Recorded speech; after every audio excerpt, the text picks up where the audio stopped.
Ganda ng ulap guys, oh. Gumaga. Hi! Morning guys. Ngayon, Thursday, September 7. Ngayon lang tayo ulit nakapag-MOA laps after 2 weeks sa puro ulan. Samahan nyo ako guys. Magme-maintain tayo ng 35 at tingnan natin kung ilang kilometers makukuha natin hanggang 8 a.m. Hindi na natin ito guys. Slowin na natin ito. Oy! May tropa tayo dito na Karagston. Kakapasok ko lang ha. Kayo na ka pa? Ha? Kayo na ka pa? Oo. Ay, isa ka pa? Ayan. Si Carl.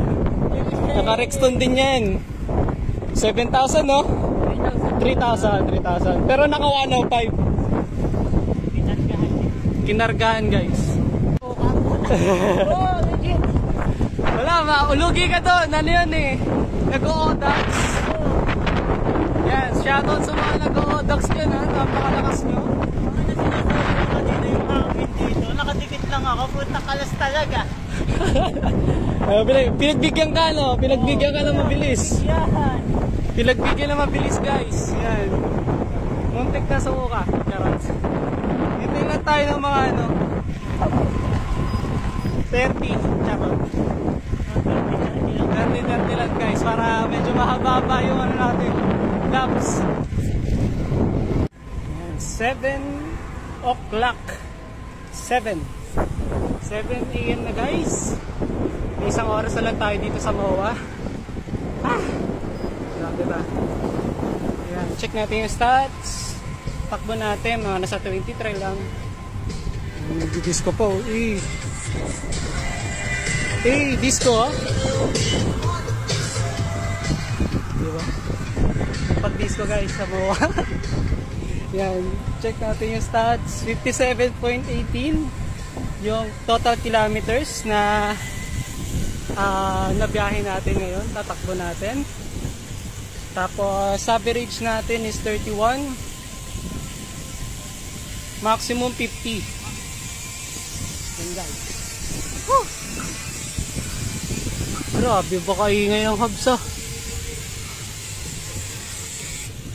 Ganda ng ano, S-Works guys. S-Works ni sir. Woo! Finally nakapag-MOA laps na rin after ng mga sunod-sunod na bagyo.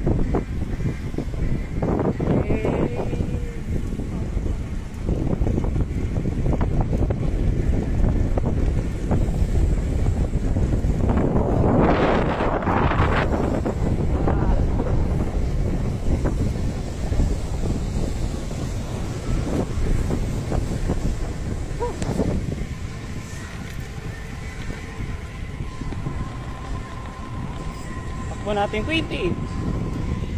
Chill lang muna guys. May mobile disco dito guys. Mobile disco.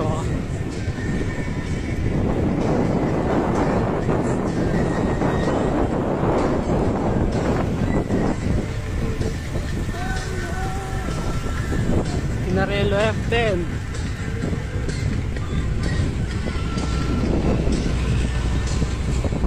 Lakas talaga ng hangin dito sa may ano, Lanson Place.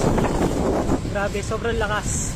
Kaya pagdating dito dapat matindi yung kapit mo sa drop bar o kaya sa handlebar. Kasi bibiglang bubugsong hangin, liliko ka, tutulak ka eh.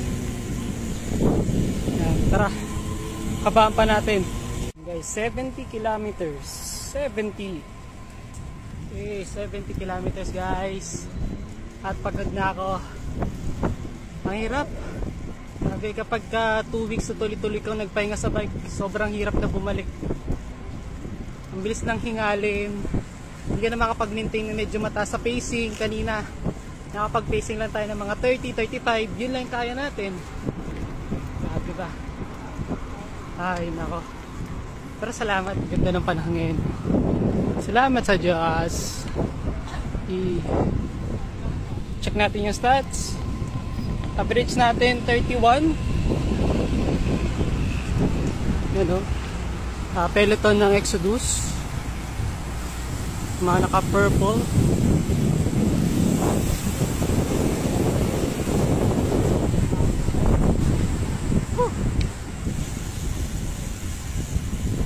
Tapos ito, check natin yung stats. 50 yung maximum speed. Oras natin 7:27. Moving time natin 2 hours and 14 minutes. Grabe guys. Ganda lang init dito. Okay.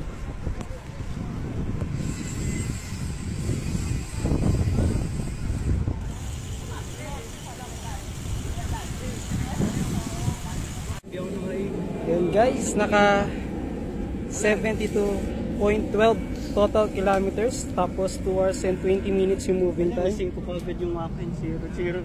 Zero mo na. Ayan guys, si Carl nalaglagan ng speedo. Alam na kung bakit, kasi mataas yung PSI ng gulong niya. Lahat ng vibrations ng lubak ng MOA napunta dito. Pero hindi naman naputol yung ano eh. Oh, hindi naman pre. Mano lang, na lumuwag lang yung tornilyo. Yung tornilyo hindi ko na makita. Hindi, may mabibilang ka naman dyan eh. Sa bike shop, maraming tornilyo. Mabuburaot na. No, mabuburaot ka na. Mabuburaot ko na lang ng ano. Saan ka niyan? Uwi ka na? Uwi na, may work pa ako eh. Ito, naka-Rexton din siya guys. Ay, sige sir. Ingat po. Yan, Rexton family. Tara, punta tayo sa may 7-Eleven para mag-refill. 7-Eleven ka? Oo, 7-Eleven ako.